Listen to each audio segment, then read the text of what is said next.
जय हिंद बच्चों। तो इस लेक्चर में आप सभी लोग का बहुत बहुत स्वागत है। तो आज हम लोग ये प्रश्न नंबर 24 ओके करेंगे। 6 नंबर का प्रश्न है, अथवा करके दिया है। तो इसमें तो आप लोग को एक प्रश्न ही करके आना है बोर्ड एग्जाम में, बाकी हम तो यहाँ दोनों बताएंगे। तो चलिए ये ऊपर वाला देख लिया जाए क्या कह रहा है। चैप्टर 9 से है ऊंचाई दूरी, ठीक है ना, मतलब कि त्रिकोणमिति के अनुप्रयोग वाले चैप्टर से है। चैप्टर 9 से ये क्वेश्चन है। चलिए तब वीडियो करते हैं स्टार्ट। लेकिन वीडियो स्टार्ट करने के पहले चैनल को लाइक कर लीजिए, सब्सक्राइब कर लीजिए, बेल आइकन दबा लीजिए, ताकि प्रत्येक दिन का नोटिफिकेशन आप लोग के पास पहुंचता रहे, ठीक है ना। तो चलिए वीडियो करते हैं स्टार्ट। और ये ऊपर वाला प्रश्न हम लोग पहले सोल्व करेंगे, और ये प्रश्न अगले पेज पे, ये देखिए देखो जी, अगले पेज पे ये प्रश्न है लिखा हुआ। चलिए वीडियो करते हैं स्टार्ट।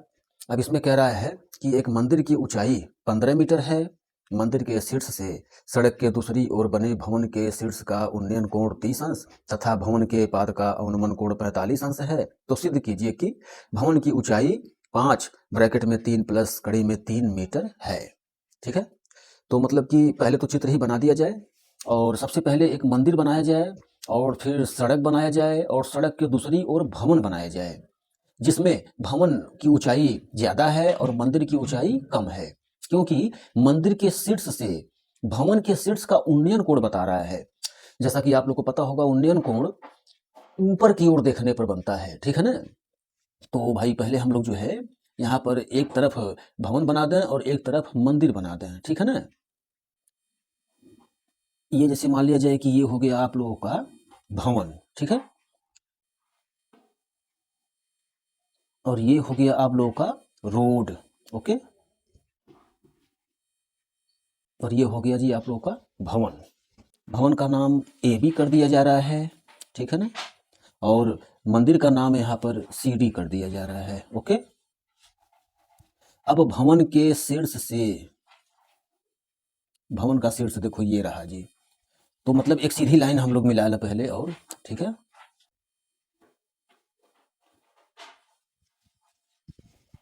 एक सीधी लाइन तो मिलाना ही पड़ेगा।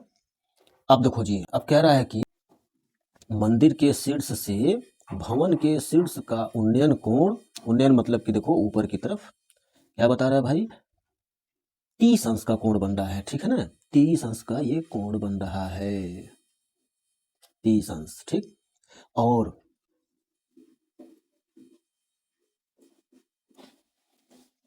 यही भवन, मंदिर के शीर्ष से ही भवन के पाद का मतलब कि ये आधार का अवनमन कोण 45 अंश।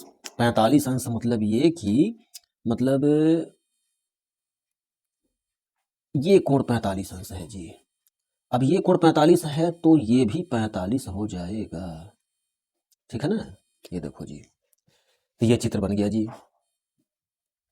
जिसमें मंदिर की ऊंचाई कह रहा है कि 15 मीटर है, ठीक है। तो ये मंदिर की ऊंचाई 15 मीटर। अब 15 ये है तो ये भी देखो 15 मीटर होगा, ठीक है ना। ये भी 15 मीटर हो जाएगा यहाँ से यहाँ तक।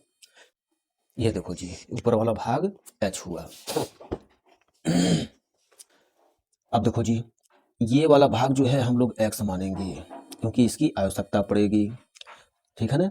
और यहाँ पर जो है ए बी सी डी, यहाँ पर ई कर दिया जा रहा है, ठीक। तो ये ए जो है ये भी एक्स हो जाएगा, ठीक है ना। तो अब चलो जी मान लिया जाए, माना मंदिर, माना मंदिर की ऊंचाई ए बी बराबर 15 मीटर, ठीक है ना। उसके बाद भवन की ऊंचाई तथा तथा भवन की ऊंचाई, ये भवन की ऊंचाई हम लोग जो है सी डी किए हैं, ठीक है ना। और सी डी का जो है, सी डी का क्या हो जाएगा भाई, एच प्लस 15, ये देख लो जी, एच प्लस 15 मीटर, ये हम लोग मान लिए। और यही हमें ज्ञात करना है, भवन की ऊंचाई, ठीक है ना। तो यहाँ पर जो है दो समकोण त्रिभुज तो बन ही रहा है, एक समकोण त्रिभुज ए ई सी, ठीक है, और एक समकोण त्रिभुज ए बी डी। अब इसी दोनों समकोण त्रिभुज को हम लेकर आगे बढ़ेंगे, दो समीकरण प्राप्त हो जाएगा, और फिर वहां से h का मान हम लोग निकालेंगे, h का मान, ठीक ना। जब h का मान निकल जाएगा तो फिर भवन की ऊंचाई भी ज्ञात कर लेंगे, ओके। तो चलिए अगले पृष्ठ पर, और पहले यहाँ देख लें कौन सा त्रिभुज ले लिया जाए। तो यहाँ पहले हम लोग त्रिभुज ले रहे हैं A B D, A B D. पहले ये त्रिभुज, समकोण त्रिभुज पहले हम लोग ये वाला ले लें, ए बी डी, ठीक है ना। तो यहाँ से समीकरण 1 हमें मिल जाएगा। तो त्रिभुज ए बी डी बराबर, त्रिभुज ए बी डी मतलब बराबर नहीं में, त्रिभुज ए बी डी में tan थीटा बराबर लंब बटे आधार, ठीक। तो लंब मतलब ए बी, आधार बी डी, यानी ए बी बटे B D, okay, A B बटे बी डी। ये देखो जी, अब इसमें जो है इस वाले ट्रिंगल में त्रिभुज ए बी डी में जो थीटा है वो 45 अंश है, ठीक है ना। और ए बी का क्या है भाई देख लिया जाए। तो ए बी का 15 है, बी डी का x है, यानी कि 15 बटे x। ये देखो जी, अब tan 45 का मान 1 होता है, तो 15 बटे x देखो, और यहाँ से जो है x का मान हमें प्राप्त हो गया 15। समीकरण नंबर 1 बनाकर यहाँ छोड़ दिया जाए, ओके। अब देखो जी, अब एक दूसरा वाला समकोण त्रिभुज हम लोग ले लें, त्रिभुज ए ई सी, ठीक है ना। त्रिभुज ए ई सी में, त्रिभुज ए ई सी में, इसमें भी tan थीटा ही करेंगे हम लोग। tan थीटा बराबर देख लिया जाए भाई, लंब बटे आधार यानी कि CE बटे AE, CE बटे AE, ठीक है ना। अब इसमें कोण जो है इस वाले त्रिभुज AEC में कोण 30 अंश का बताया है। बाकी CE हम लोग H माने हैं और AE का तो X ही रहेगा। यहाँ पर पीछे आप लोग जाकर देख सकते हैं, CE H माना गया है और AE X होगा, ठीक है ना। अब देखो जी, अब tan 30 अंश का मान होता है 1 बटे कड़ी में 3, तो यानी 1 बटे कड़ी में 3 बराबर H बटे X, यानी कि 1 बटे कड़ी में 3 बराबर H बटे X, ठीक है। क्रॉस मल्टीप्लाई कर दिया जाए तो X बराबर हो गया H कड़ी में 3, समीकरण नंबर 2। चलो जी, 2 समीकरण प्राप्त हो गया हमें। अब देखो जी, समीकरण 1 और 2 में देख लिया जाए।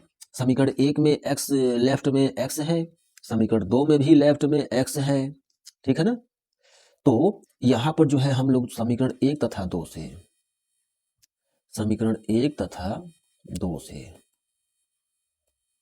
अब समीकरण 1 तथा 2 से जब लेफ्ट बराबर है तो हम राइट भी बराबर कर सकते हैं, यानी कि h कड़ी में 3 बराबर, ये कितना आया भाई यहाँ पर, समीकरण 1 का लेफ्ट क्या है 15, तो ये हो गया जी 15। देखो जी, समीकरण 1 और 2 से हम लोग लिए हैं तो लेफ्ट बराबर है तो फिर राइट भी बराबर कर सकते हैं, ठीक है। ये समीकरण का ऐसा नियम होता है कि कोई अगर एक पक्ष बराबर हो जाए तो दूसरा वाला पक्ष भी हम बराबर कर देते हैं, ओके। चलो जी, अब यहाँ से जो है कड़ी में 3 H बराबर 15 ये प्राप्त हुआ, तो यहाँ से हम लोग कड़ी में 3 का पक्षांतर करेंगे, यानी कि 15 बटे कड़ी में 3।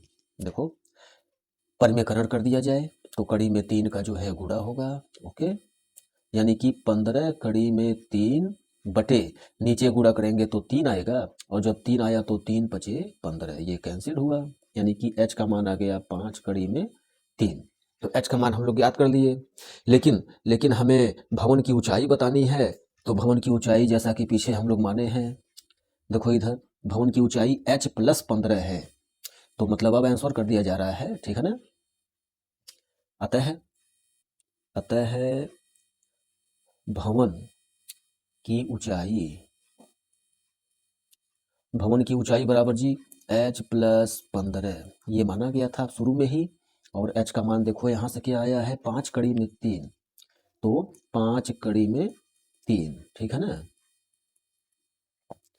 अब इसे हम जोड़ नहीं सकते, यहाँ से 5 कॉमन कर दिया जाए, तो जब कॉमन करेंगे तो 5 × 3 = 15, यानी कि ये देखो जी, ये अब हम लिख सकते हैं मतलब कि ये इतना। तो यही हमें सिद्ध करना था, तो हम सिद्ध कर दिए। भवन की ऊंचाई 5 ब्रैकेट में 3 प्लस कड़ी में 3, ठीक है ना। तो ये भवन की ऊंचाई हम लोग सिद्ध किए। तो इस प्रकार ये वाला क्वेश्चन आप लोग का 6 नंबर का ये फाइनल हुआ। चलिए तब, चलो जी अभी अथवा वाला क्वेश्चन देख लिया जाए। इसमें क्या कह रहा है, इसमें कह रहा है कि एक भवन के शीर्ष से एक मीनार के शीर्ष का उन्नयन कोण 60 अंश है, भवन के शीर्ष से मीनार के पाद का अवनमन कोण 45 अंश है। यदि मीनार की ऊंचाई 40 मीटर है तो सिद्ध कीजिए कि भवन की ऊंचाई 20 ब्रैकेट में कड़ी में 3 - 1 मीटर, यानी कि ये भी सेम टू सेम वैसे ही है। एक भवन है और सड़क के दूसरी ओर एक मीनार है, ठीक है ना। और इसमें जो है भवन के शीर्ष से, यानी भवन छोटा है, मीनार ऊंचा है। अब मतलब मीनार की ऊंचाई ज़्यादा है, भवन की ऊंचाई कम है, ठीक है ना। ये हो गया मान लो भवन, ओके। फिर ये हो गया जी जमीन, ठीक है ना।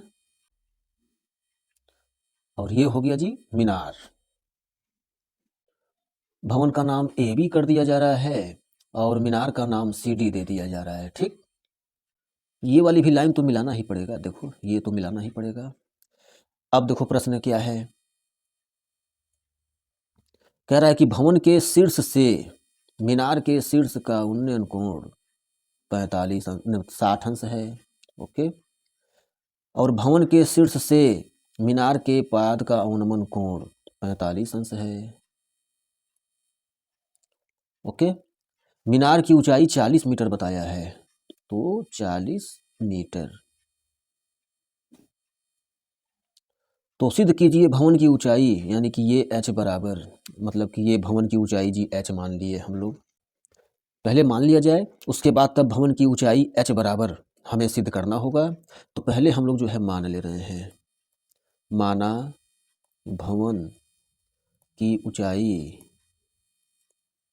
ए बी बराबर h, ठीक है ना। और ये जैसे हमें मतलब ये ए बी बराबर h, ये हम लोग मान लिए जी पहले।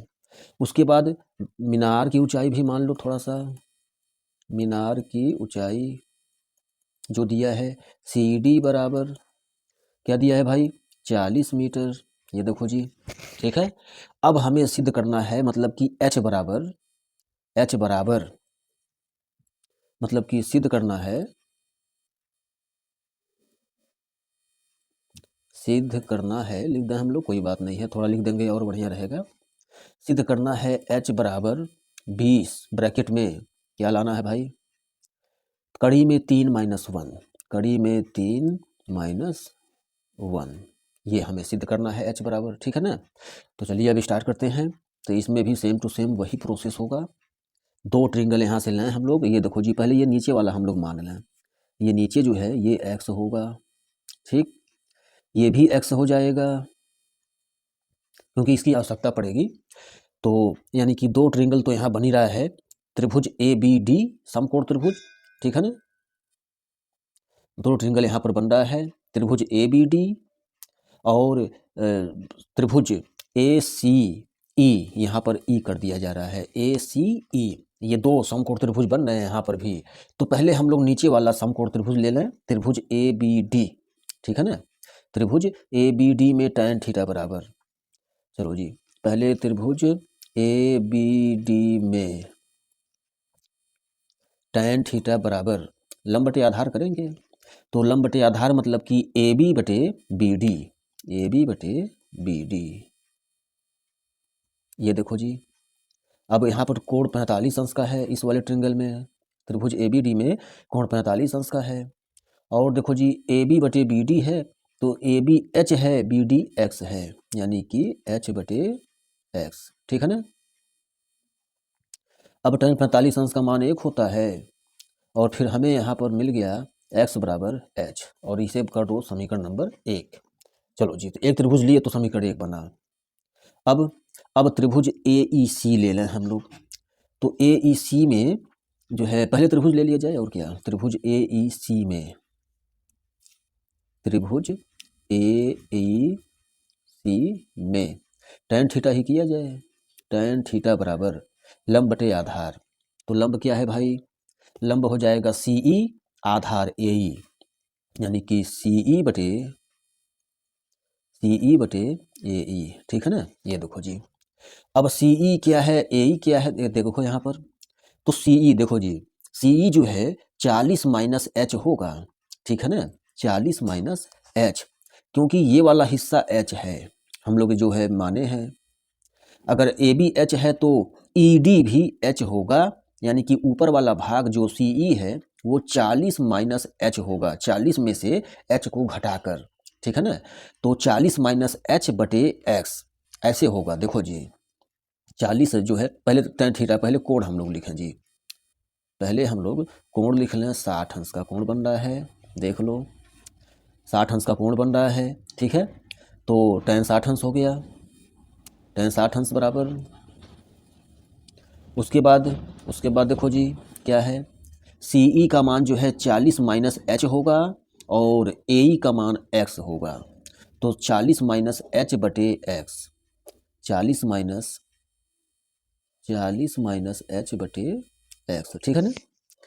अब tan 60 अंश का मान होता है कड़ी में 3, 40 माइनस एच बटे एक्स का पक्षांतर कर दें तो कड़ी में 3x बराबर 40 माइनस एच। और एक काम करो, ये जो है कड़ी में 3 का भी पक्षांतर कर दें हम लोग, कड़ी में 3 का भी पक्षांतर कर दें तो ये बन गया जी समीकरण नंबर 2। तो यानी कि दोनों समीकरण तो बन ही गया। अब समीकरण 1 में देखो, इसमें भी सेम वैसे ही करें हम लोग, लेफ्ट में x है, समीकरण 2 में भी लेफ्ट में x है। तो यानी कि समीकरण 1 तथा 2 से, ठीक है, तो समीकरण 1 तथा 2 से, ठीक है ना। अब देख लो क्या क्या हो जाएगा जी बराबर। तो समीकरण 1 के राइट में h है, ठीक है ना, h हो गया जी समीकरण 1 के राइट में h बराबर, समीकरण 2 के राइट में क्या है, 40 माइनस एच बटे कड़ी में 3, 40 माइनस एच बटे कड़ी में 3, ये देखो जी। अब यहीं से जो है h का मान हमें प्राप्त होगा। तो यानी कि पहले कड़ी में 3 का लेफ्ट में पक्षांतर करें, तो ये देखो जी इस प्रकार हुआ। उसके बाद माइनस एच का भी लेफ्ट में पक्षांतर कर दिया जाए तो प्लस में h हुआ, ठीक है ना। उसके बाद देखो लेफ्ट में अब ये हम एच को जोड़ नहीं सकते हैं, कड़ी में 3h और h को जोड़ नहीं सकते, लेकिन h को कॉमन कर सकते हैं। तो कॉमन करने के बाद ये बचा। उसके बाद ये ब्रैकेट सहित पूरा ही पक्षांतर करें हम लोग राइट में तो बटे में हो जाएगा। ये देखो बटे में हो गया, तो अब परमेकरण भी कर दिया जाए, ठीक है ना, परमेकरण। चलो जी परमेकरण। अब परमेकरण मतलब है कि नीचे तो गुणा करें बीजगणित सूत्र के आधार पर, यानी कि एक ब्रैकेट में a प्लस बी, एक ब्रैकेट में a माइनस बी, ये नीचे बन रहा है, देख लो जी।